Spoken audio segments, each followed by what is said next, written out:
have the meat. Hello my friends, and welcome back to another edition of Super Thanks Sunday, the segment where I thank some of my fans that donated to me directly here on YouTube using the Super Thanks option, because when the going gets tough, y'all help me keep the lights on, and I appreciate that so much. As always, if you have a message that you want to share with the rest of the class, feel free to donate using the Super Thanks button below this video, and of course, if you don't want to donate, or if you're unable to, never fret, because you simply being here and watching this video helps me a ton as well. First up, we have Combo Wombo coming back again with their second donation of a whopping $50. They said, "Have you watched Ben 10? And by the way, here's some money for you and your family." First of all, thank you so much for your donation. That's absolutely insane. This right here holds the record for my biggest donation received yet, so again, thank you so much Combo Wombo, you are just awesome. As far as Ben 10 goes, the original series premiered when I was 11 years old and was an absolute favorite of mine. That show was, and still is, so unique, and I absolutely dig it. Not gonna lie though, in my opinion, the original Ben 10 was the absolute best. Thanks again Combo Wombo, you are a legend. Next up, we have Irish Ian 17, who donated $2 and said, "Thank you for always being there to keep me company in my day-to-day while doing housework. I'm disabled, so it's nice to have someone to listen to and relive the past with." Ian, thank you so much for your donation and for your support. I really appreciate you. I'm so glad that I can keep you company through my videos. That means so much to me, and it brings a big smile to my face. Next up, we have Nick Silverstein, who donated $5 and said, "I wish I could donate more. Listening to your videos does wonders for my mental health. I feel like you are bonding with all of us over our love for Nickelodeon shows when I watch. Your love for your audience shines through in all of your videos, and I hope you can see how loved you are in return." Thank you so much, Nick. Those words mean the world to me, especially right now with everything that I've got going on. I want you to know that your $5 donation helps me astronomically, and I really appreciate your support. Making these videos honestly helps me with my own mental health, and it means so much to me that I have the chance to have a positive effect on others as well. You're right though, I genuinely have a ton of love for my audience, and every time I scroll through my comments, I can feel the love from you guys as well. Thanks again, my friend, I really appreciate you. Next up, we have Meg Love Sims, who donated $5 and said, "Thanks, I love your Rugrats videos. It really takes me back to my childhood." Thanks, Meg. I love Rugrats so much, and every time I make a video about that show, it brings me right back to the good old days. I'm so glad that you enjoy my content, and of course I can't thank you enough for your support and your donation. Next up, we have Dizzy Kiski, who donated $5 and said, "I've become a big fan of yours through your videos on the Klasky Csupo cartoons. Have you ever seen their unreleased pilots from circa 2006? If not, I highly suggest checking them out." Dizzy, with all the love in the world, you sent me down a deep rabbit hole here. I have some of these shows added to my list of videos to make thanks to you. I was absolutely shocked to learn about some of the stuff that they produced. A good majority of it I had no idea even existed. Thanks so much for your support and for the recommendation. I really appreciate you, friend. Next up, we have Doug Couch, who donated $2 and said, "I did a podcast about you. I really like this video as well. I hope you see the podcast that I did." Thank you so much, Doug. You've donated a ton, and I really appreciate you, my friend. You're such an awesome person, and I'm so honored that you made an episode of your podcast about me and what I do. I listened to the whole thing, and I really enjoyed it. Thank you so much for your kind words. And of course, shout out to The Doug Couch Show. You can find his podcast on Spotify, Apple Podcasts, and even here on YouTube. Next up, we have Lion CK, who donated $10 and said, "Thank you for bringing the nostalgia back.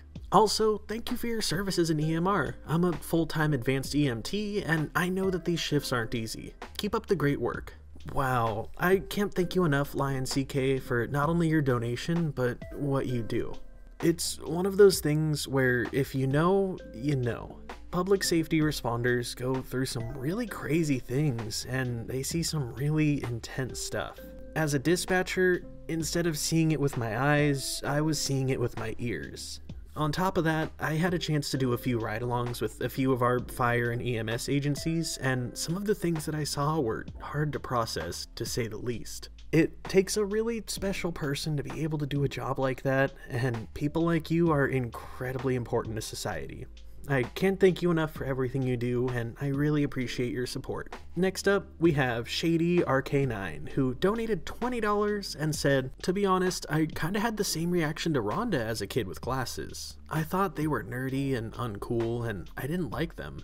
Years later, I still wear glasses and have learned to accept them. In fact, I just got 2 new pairs yesterday. Also, when I was in elementary and middle school, I'd mostly always sit in the front of the bus because I was quiet and kept to myself, so I wanted to leave the bus as soon as possible as it took me home." First of all, thank you so much, Shady. You've been in my comments since the early days, and I appreciate you a ton, my friend. I totally feel where you're coming from, though. For me, I didn't get glasses until I was 21, but if I had gotten them when I was a kid, I'm sure I would have gone through a similar emotional process as you did. Growing up as a 90s baby, kids were super harsh about stuff like that. Even nowadays, kids are still pretty harsh. Also, I definitely can relate with the bus part.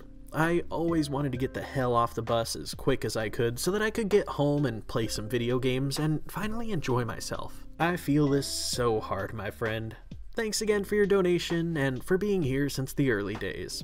I always look forward to seeing your comments. Next up is Frankie K, who donated $5 and said, "Thanks for giving me fun things to listen to while cooking at work. I'd seriously appreciate all the effort you put into your videos." Thank you so much, Frankie. I appreciate that so much. I worked really hard on that specific video, and it really makes me happy to have that effort noticed. I'm so glad that my videos can keep you company while you're working. Thank you so much for your support, friend. Next up, shout out to Pine Trees 92, who donated $2 just to leave me a smiley face. I love this so much. It's so simple and it brought the biggest smile to my face. Thank you, friend. I really appreciate that. Next up, we have MB Hearted, who donated $5 and said, "More SpongeBob. Have a great day, and I hope you're doing well." I mean, come on, who am I to say no to such a fantastic request? You got it, my friend.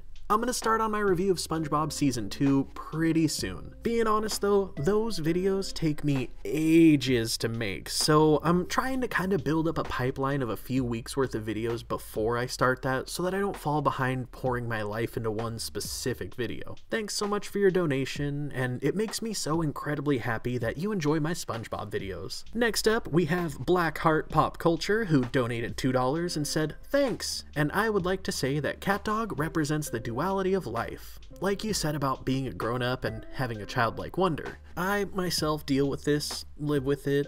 It's both a way to live and a problem, but you learn to live with it." This is so deep, and I can relate in a huge way. I think you're very right about CatDog representing the duality of life for sure. That childlike wonder is something that I feel like is important to have. However, it's definitely something to be mindful of.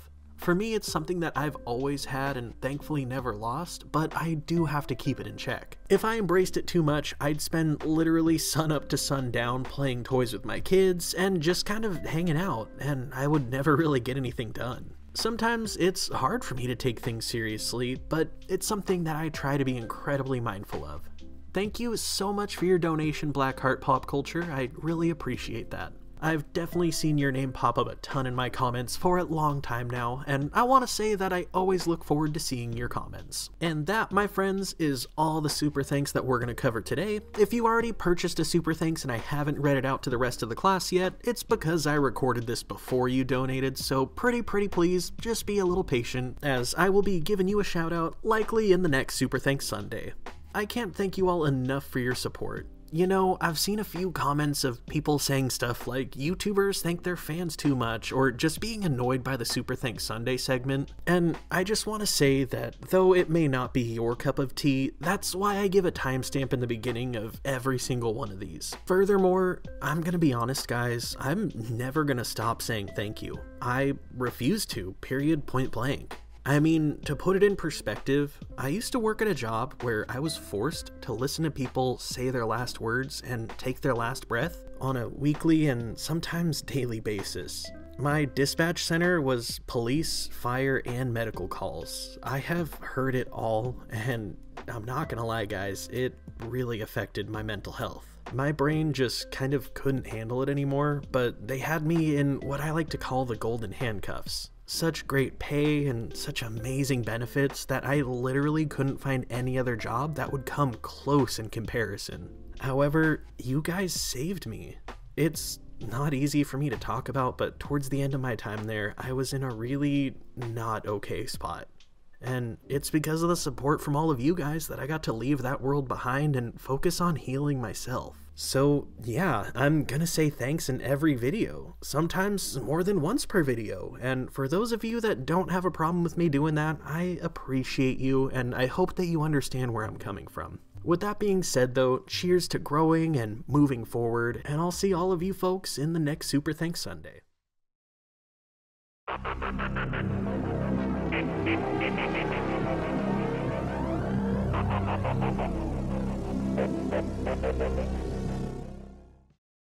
Every once in a blue moon, I come across a show that has me questioning my place in humanity and what I'm doing on this planet. But none affected me quite like Mr. Meaty. This show, without a doubt, has to be the most disturbing, off-the-wall, and uncomfortable show that Nickelodeon has ever made. Like, Ren ripping out the nerve endings from his teeth doesn't have squat on this show. From the ground up, it's like this thing was designed to make you want to rip your eyeballs out. This show is pretty much a bunch of weird-looking puppets just doing really weird things. The most accurate way that I can describe it is like Sesame Street for the sick and twisted. It's like Ren and Stimpy had a baby with Invader Zim while Oscar the Grouch was in his trash can a few rooms over listening. The episodes covered really bizarre and morbid concepts, and it just didn't spark any joy for me. Now, with that being said though, it's okay if you liked it. Just because I detest this show doesn't mean that it's wrong for someone else to like it. This video certainly is not a personal attack on anyone who likes this show. However, between Mr. Meaty and myself, it's personal. I classify my childhood as pre-Mr. Meaty and post-Mr. Meaty. Seeing this show for the first time changed me as a person. It showed me the true meaning of discomfort, and for that, I will always hold a grudge against this show. Like, who even asked for this? Who was the target audience? I can tell you this much, it certainly wasn't me who had freshly turned 12 when the show premiered. Don't get me wrong, I enjoyed Ren and Stimpy as much as the next guy. I love me some raunchy and gross out humor.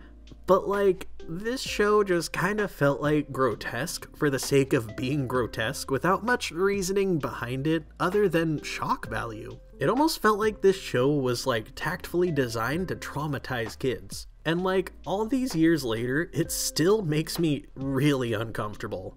With that being said though, this video is one and done. I am covering this show once and we are never looking back. Mark my words, if I make another video about this show, I will eat my shoes. And that would take a while because I'm rocking those Reeboks with the pump. Now, just to lay some ground, if you're not familiar with this show, it premiered in 2006 and it takes place in a restaurant called Mr. Meaty, which is located in the food court of a popular mall.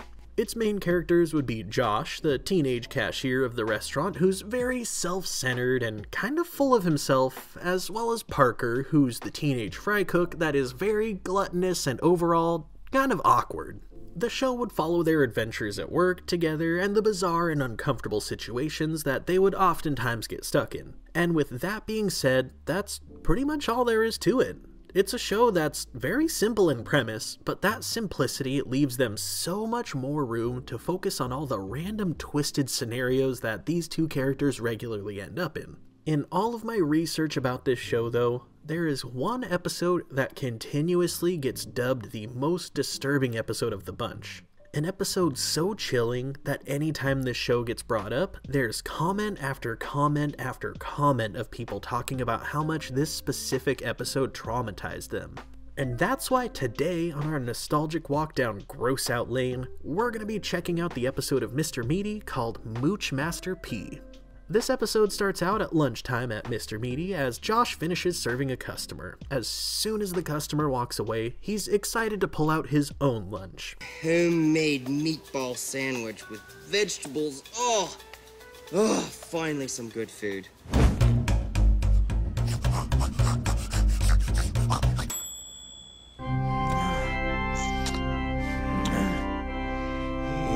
Parker appears behind Josh completely out of nowhere and starts complimenting his sandwich, then swiftly begging for a bite.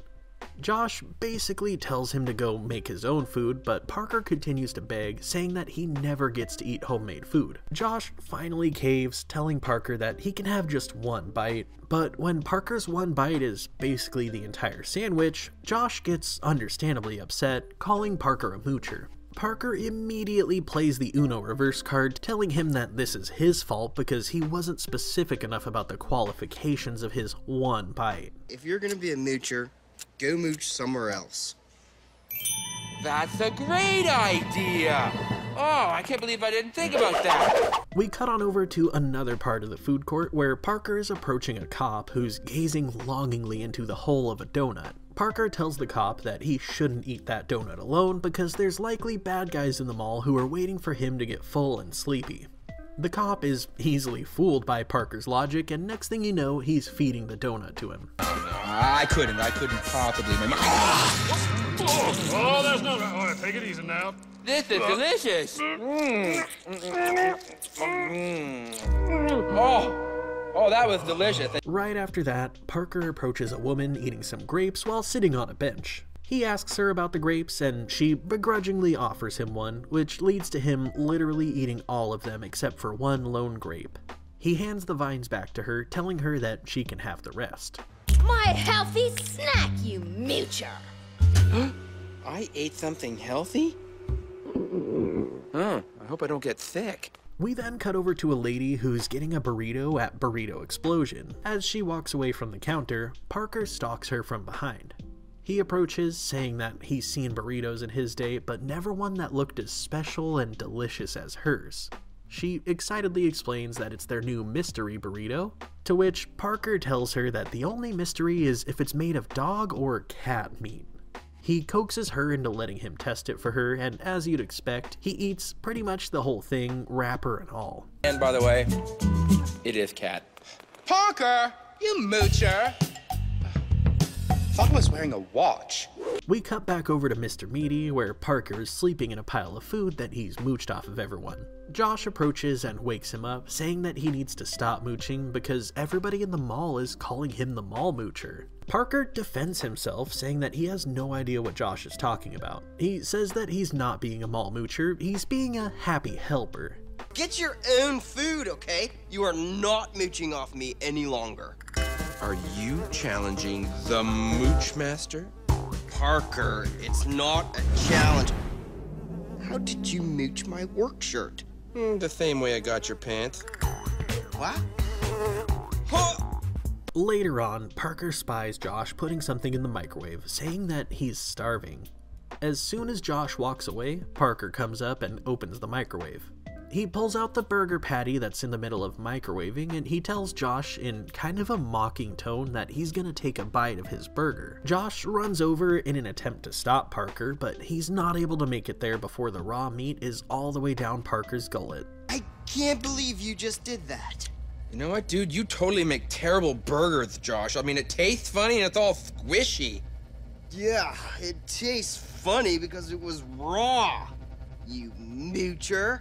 Parker just kind of shrugs it off without a care in the world and continues to chomp on the puck of raw beef, blatantly disregarding Josh's abhorrent response. As soon as he finishes swallowing it, his stomach lets out a really gnarly growl, which leads to Parker believing that he's still hungry. He decides to go over to the deep fryer and steal a few chicken nuggets, but as soon as he gets one close to his mouth, it mysteriously disappears, leaving Parker confused and still hungry. He grabs another nugget, but it happens yet again, leaving him terrified and feeling defeated. In a panic, he runs out to ask Josh for help.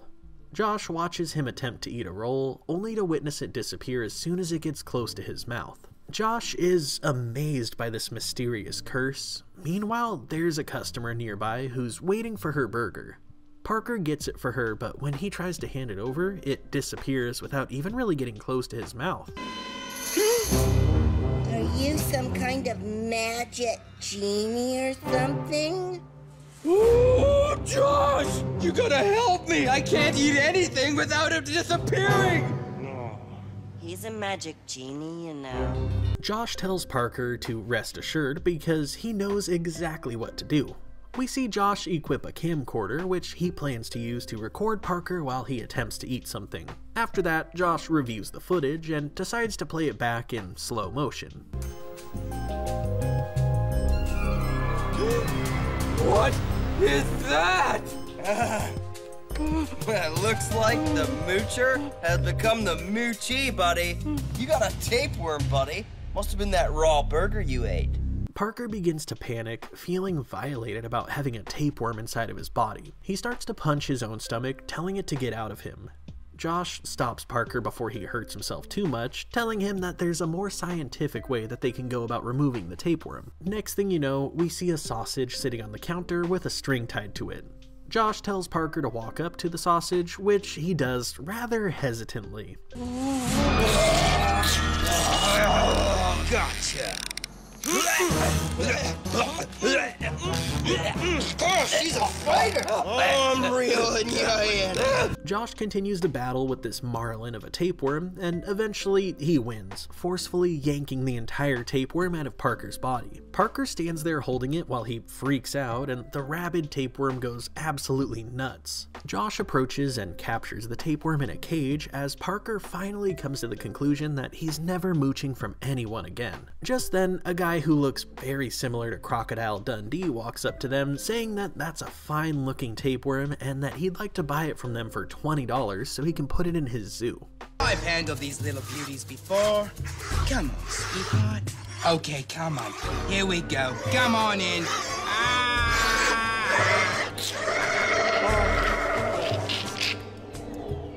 Oh, that's the stuff.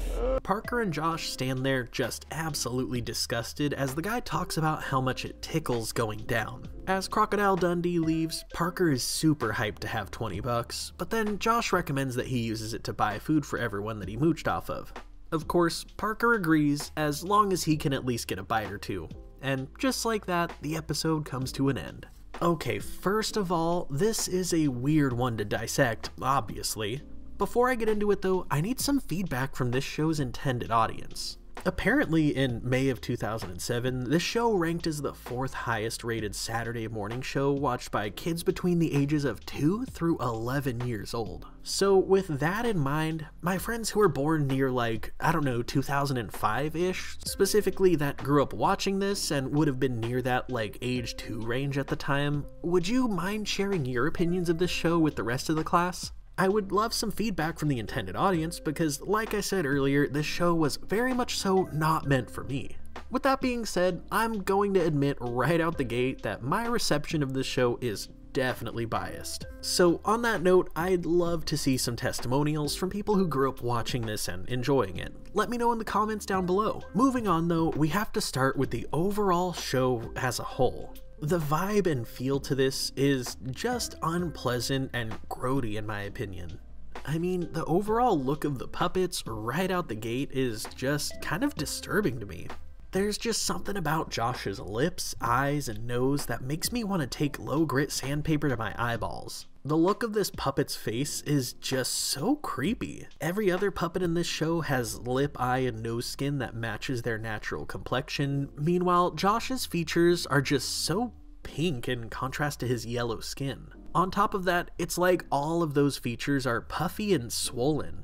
It almost looks like him just existing is painful. Meanwhile, Parker on the other hand doesn't look all too off-putting. I mean, the giant zits that they put on his face are an interesting touch, but outside of that, it's mostly his mannerisms that are so unpalatable. Like that scene in the beginning with his mouth noises and the thick spit that we see in his mouth while he's eating. Not to mention the way he full-blown deep throats this cop's hand and leaves it covered in his viscous, mucousy slobber. Between the two of them and how they look and act, I just kind of feel like using Gorilla Glue for eye drops if I'm putting it bluntly. Furthermore, this extends outside of just Josh and Parker. The cop with his gigantic lower lip and the way he's kind of just shaped like a bulbous toe. Then, of course, we have this girl whose mouth moves almost sideways and her eyes are pointing in pretty much opposite directions. Her words and mannerisms almost seemed like they were portraying her to be drunk or something like that. Either way, it just kind of gave me the creeps. However, the king of gross in this episode has to be Crocodile Dundee at the end. This guy doesn't have eyeballs, first of all, just like really bushy eyebrows. But outside of that, it was really his mannerisms that had me questioning all reality. This dude sees a random tapeworm in the wild, which is not a normal thing, and his first thought is, I want it. Dude straight up swallowed it as a whole and was talking about how much it tickles going down. This right here was just too far. As if using a fishing pole to pluck the tapeworm from Parker's body wasn't awful enough, they just had to make someone else eat it. It's like they didn't push the envelope far enough already, so they had to go full send, of course. I mean, the concept of this episode as a whole is just messed up. Tapeworms, to be honest, absolutely terrify me. Just the thought of them existing makes me cringe inside. I really don't like parasites or the idea of some other being using me as a host.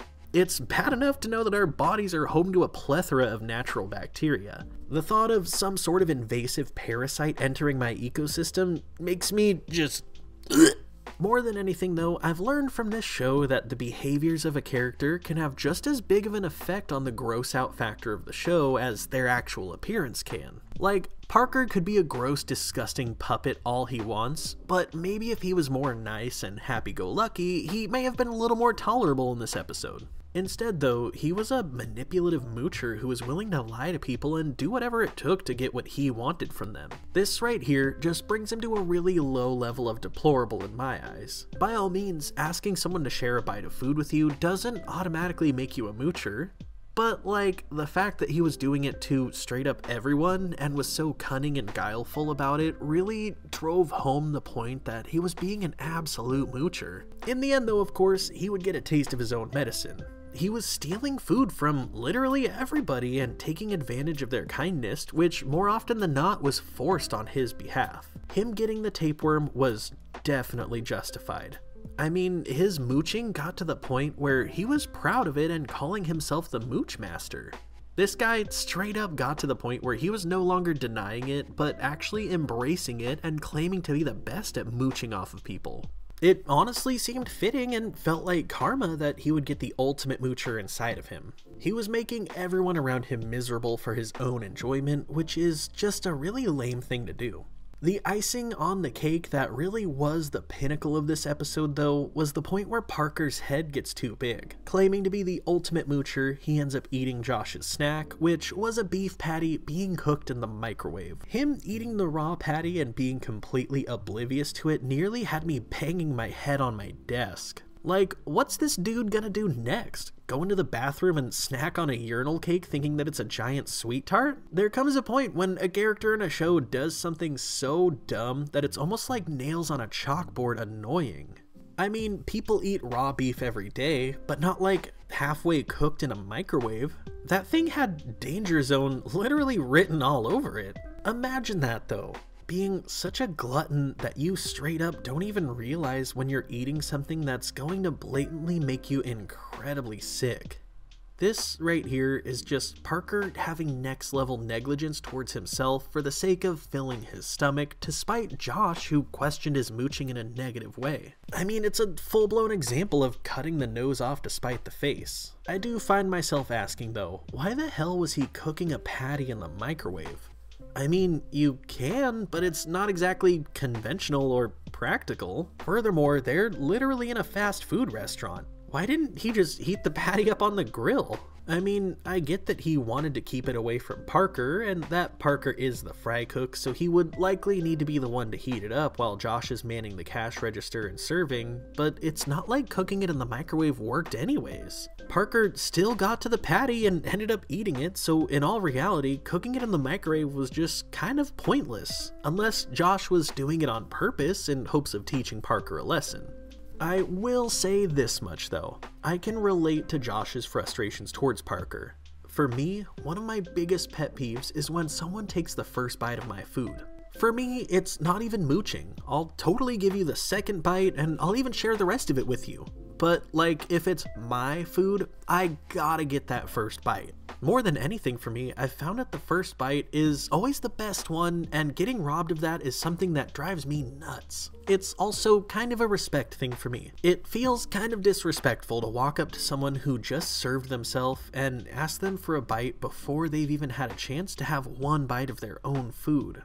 I will say this much though. If there's anything I want to give praise to this show for, it would be some of the humor that was honestly really clever. For example, when they're watching back the footage of Parker eating, they're watching it on the micromanagement screen that's just in plain sight on the wall of the restaurant. This just hits so close to home, and I honestly love it. In many ways, the show actually highlights the struggle of fast food employees in a really subtle yet very clever way. It kind of reminds me of when I worked at Subway. My boss was a huge stickler about the fact that a 6-inch sub only gets 3 olives and a 12-inch only gets 6 olives. I definitely could have seen her using the all-seeing eye of our cameras and the little monitor of micromanagement screens that she had in her office to zoom in super close and count the olives that we were putting on sandwiches. With that being said though, if I'm really being honest with you guys, that's about the closest I get to relating to this show. On all levels, this one just isn't for me, and to be fair, that's okay.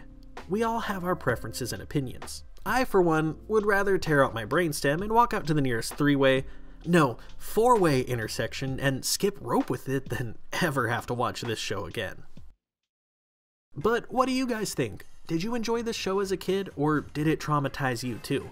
Let me know in the comments down below. I always love seeing your guys' feedback. Of course, I have to give a huge shout out to my patrons of the True 90s Kids tier. You guys make my world go round and bring me so much joy. I really love the community that I'm building over on Patreon, and if you want to be a part of it, be sure to check the link down in the description box below.